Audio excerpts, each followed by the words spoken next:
Internet. Internet. Present జనరేషన్‌లో internet is everything. Internet లేకుంటే ఇంకేం లేదు ప్రెజెంట్ జనరేషన్‌లో. Internet is ruling this world nowadays. ఇలా ఎందుకంటున్నా అంటే, మనం తిండి తినకుండా అయినా 3, 4 డేస్ ఉంటామేమో గానీ, ఇంటర్నెట్ లేకుండా కనీసం 5 మినిట్స్ కూడా ఉండలేకపోతున్నాం. మార్నింగ్ లేచిన దగ్గర నుంచి నైట్ పడుకునేదాకా everywhere we are using internet. Internet లేనిది మాక్సిమం ఏది నడవదు. కంప్లీట్‌గా మనం ఇంటర్నెట్ మీదనే డిపెండ్ అయితున్నాం కాబట్టి, ఈ ప్రపంచాన్ని నడిపించేది ఇంటర్నెట్ అంటున్నా. సో, ఈ వీడియో చేయడానికి రీజన్ ఏంటంటే, నాకు రీసెంట్‌గా సడెన్‌గా మైండ్‌లో ఒక డౌట్ రైజ్ అయింది. అసలు ఈ ఇంటర్నెట్ ఏడికెళ్ళొచ్చింది? అంటే మనం మొత్తం 24 గంటలు ఫోన్ వాడుతూనే ఉంటాం. ఇంటర్నెట్ లేనిది మనం ఉండలేము గదా! సో, అసలు ఇంటర్నెట్ ఇంత ఇంపాక్ట్ చేస్తుంది గదా! సో, ఈ ఇంటర్నెట్ ఎక్కడ స్టార్ట్ అయింది? అసలు దీన్ని ఎవరు డిస్కవర్ చేశారు? అసలు ఈ ఇంటర్నెట్ ఎలా వర్క్ అవుతుంది? ఇప్పుడు మనందరికీ ఇన్‌స్టాగ్రామ్ తెలుసు, వాట్సాప్ తెలుసు, ఫేస్‌బుక్ తెలుసు, గూగుల్ తెలుసు, ఇవన్నీ తెలుసు. పొద్దున్న లేస్తే నైట్ దాకా చాలా మంది యూట్యూబ్ చూసుకుంటా, ఇన్‌స్టాగ్రామ్ రీల్స్ చూసుకుంటే బతికేస్తుర్రు. ఇవన్నిటిని నడిపించేది ఇంటర్నెట్ అని కూడా తెలుసు.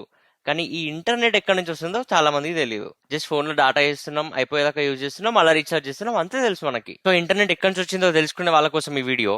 తెలుసుకోవాలనుకున్న వాళ్ళు వీడియో ఎండ్ వరకు చూడండి. మాకు తెలుసులేరా అనుకున్న వాళ్ళు వీడియో స్కిప్ చేయండి.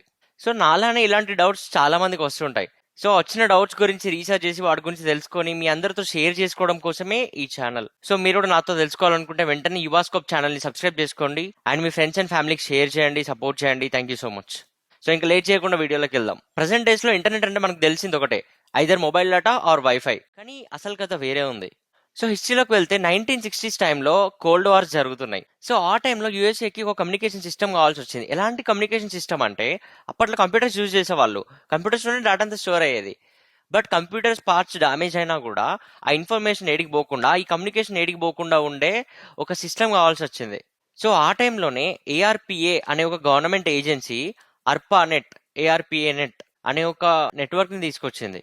సో ఈ నెట్వర్క్ ని యూజ్ చేసి 1969లో ఒక కంప్యూటర్ నుంచి వేరే దగ్గర ఉన్న ఇంకో కంప్యూటర్ లోకి ఒక మెసేజ్ సెండ్ చేశారు. ఆ మెసేజ్ ఏంటంటే లాగిన్ అనే మెసేజ్ సెండ్ చేస్తే అక్కడ మాత్రం ఎల్ఓ అని ఒక 2 లెటర్స్ మాత్రమే రిసీవ్ అయ్యాయి. కంప్లీట్ మెసేజ్ అనేది రిసీవ్ అవ్వలేదు.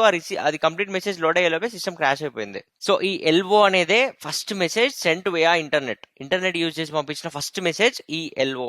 సో నెక్స్ట్ 1970s లో విండ్ సర్ఫ్ అండ్ రాబర్ట్ ఈ కాన్ అనే ఇద్దరు ఇంజనీర్స్ టీసీపీ ఐపీ అనే ఒక కమ్యూనికేషన్ ప్రోటోకాల్ ని డిజైన్ చేశారు. జనరల్ గా అయితే ఈ టీసీపీ ఐపీ అనే ప్రోటోకాల్ 2 డిఫరెంట్ నెట్వర్క్స్ ని కనెక్ట్ చేసి డేటా ట్రాన్స్మిట్ చేస్తుంది. నార్మల్ గా ఇది దీని ఫంక్షనాలిటీ.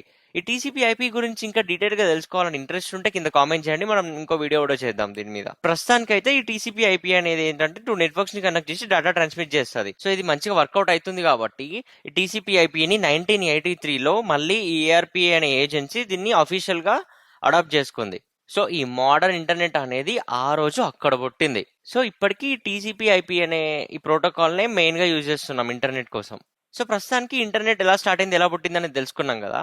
సో కంప్యూటర్స్ మధ్యలో ఉండే ఈ ఇంటర్నెట్ ఇప్పుడు ప్రపంచాన్నే మన జేబులో పెట్టుకొని తిరిగేలాగా ఎలా చేసింది? How it happened? స్టార్టింగ్ లో ఈ ఇంటర్నెట్ ని ఓన్లీ గవర్నమెంట్ ఏజెన్సీస్, లేకపోతే రీసెర్చ్ ల్యాబ్స్, యూనివర్సిటీస్ వీళ్ళే యూజ్ చేసేవాళ్ళు. సో 1990s లో ఎప్పుడైతే ఈ వరల్డ్ వైడ్ వెబ్ డబ్ల్యూడబ్ల్యూడబ్ల్యూ అని ఉంటది కదా, సో అది ఎప్పుడైతే ఇంట్రడ్యూస్ చేశారో అప్పటి నుంచి ఇంటర్నెట్ పబ్లిక్ కూడా యాక్సెసిబుల్ అయింది. అండ్ యాహూ లాంటి ప్రైవేట్ కంపెనీస్ ఈ ఇంటర్నెట్ ని పబ్లిక్ కి ఈజీగా యాక్సెసిబుల్ అయ్యేలాగా చేశాయి. అండ్ 10 years లేటర్, అంటే 2000s లో 2001 అలా ఆ టైంలో ఈ బ్రాడ్బ్యాండ్ రెవల్యూషన్ అనేది స్టార్ట్ అయింది. అంటే వైఫై అనేది ఇంట్రడ్యూస్ అయింది. సో అప్పటి నుంచి వైఫై ద్వారా మనం ఇంటర్నెట్ యూజ్ చేయడం స్టార్ట్ చేసాం. తర్వాత మెల్లిగా ఇంకో 2-3 years 5 years కి మొబైల్ నెట్వర్క్స్ వచ్చాయి. ఎయిర్టెల్, జియో, బిఎస్ఎన్ఎల్ ఇవన్నీ మొబైల్ నెట్వర్క్ ని తీసుకొచ్చాయి. సో ఫోన్ లోనే మనకి ఇంటర్నెట్ రావడం స్టార్ట్ అయింది. So this is the journey of internet. ఇంకా మెల్లిమెల్లిగా 3G అని, 4G అని, 5G అని ఇంకా ఆ ఇంటర్నెట్ స్పీడ్ ని, ఆ మొబైల్ నెట్వర్క్ స్పీడ్ ని మన వాళ్ళు పెంచుతూనే ఉన్నారు. సో ఇంటర్నెట్ యొక్క అసలు స్టోరీ అయితే ఇది. సో ఇంకా ముందు ముందు ఇలాంటి ఎన్నో బ్యాక్ స్టోరీస్ అయితే తెలుసుకుందాం. సో మన ఛానల్ అయితే సబ్స్క్రైబ్ చేసి పెట్టుకోండి. వీడియో నచ్చితే లైక్ చేయండి అండ్ మీ ఫ్రెండ్స్ అందరికీ షేర్ చేయండి. Thank you so much.